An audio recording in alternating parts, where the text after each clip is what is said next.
зохион бүтээгчтэй үзэгч та бүхэнд үргэлжлүүлэн танилцуулъя. Яг одоо бидний бүтээлээ танилцуулах зохион бүтээгч Галдан Бүрэг гэдэг юм.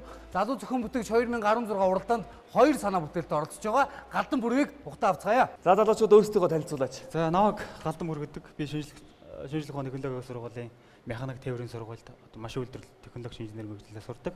4-р курсын оюутан байгаа. Намайг Наран Дэлгэр гэдэг. Техник технологийн дэд сургуулийн барилгын инженерийн 3-р курсын оюутан. Намайг Бүргийн ган байдаг. Механик тээврийн сургуулийн механик инженерийн ангид сурдаг. За. Өнөөдөр бидэнд ямар санаа бүтээлийг танилцуулахаар ирэв? Ихэнх хөрөмж нь бол арт шахагч төхөөрөмж байгаа. Залуу зохион бүтээгч нэвтрүүлгийн дүрмээр баг тус бүр 2 хүртэлх санаагаар манай уралдаанд оролцдог. Галдан Бүрэн мөн л адил манай уралдаанд 2 санаатай иржээ. Түүний эхний санаа арт шахагч.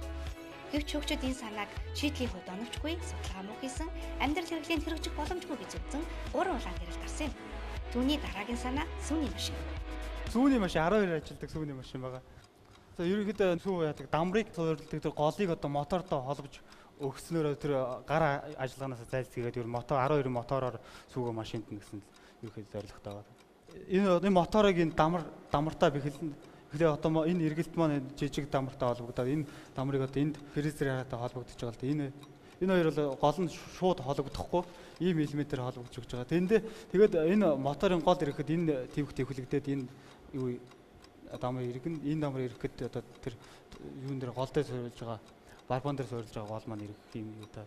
Яг го та хэдий хэлж байгаа хилээд байгаа санааг ерөнхийд нь ойлголоо. Ер нь бол гар одоо энэ сфратрыг ерөнхийдөө цахилгаанжуулъя 12 вольтоор болгочихъя гэсэн санаа байгаа юм шүү дээ.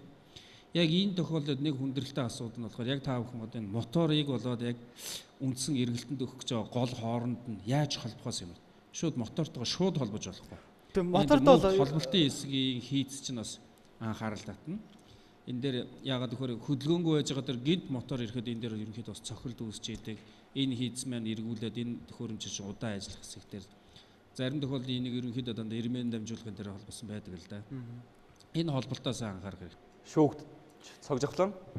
Сүүлд Европын холбооноос орж ирж байгаа энэ Голланд, Нидерланд эднээс орж ирж байгаа тэр цэцгийн зохицыг хараарай.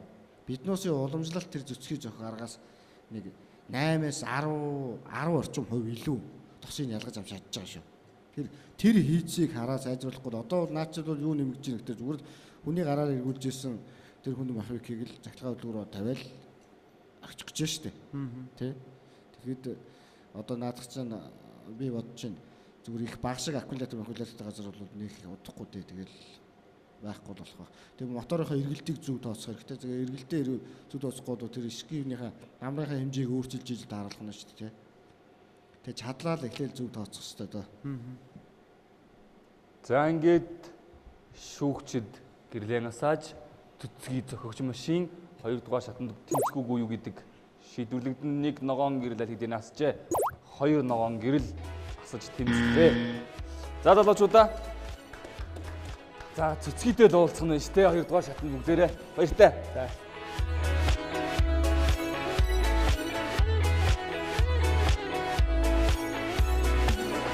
Хоёр санаат ороод нэг санаа маань сэтгэл өндрөө нэг санаа маань тэнцэж байсан. Одоо 2 дугаар шатанда яагаад хийх хэлээ те.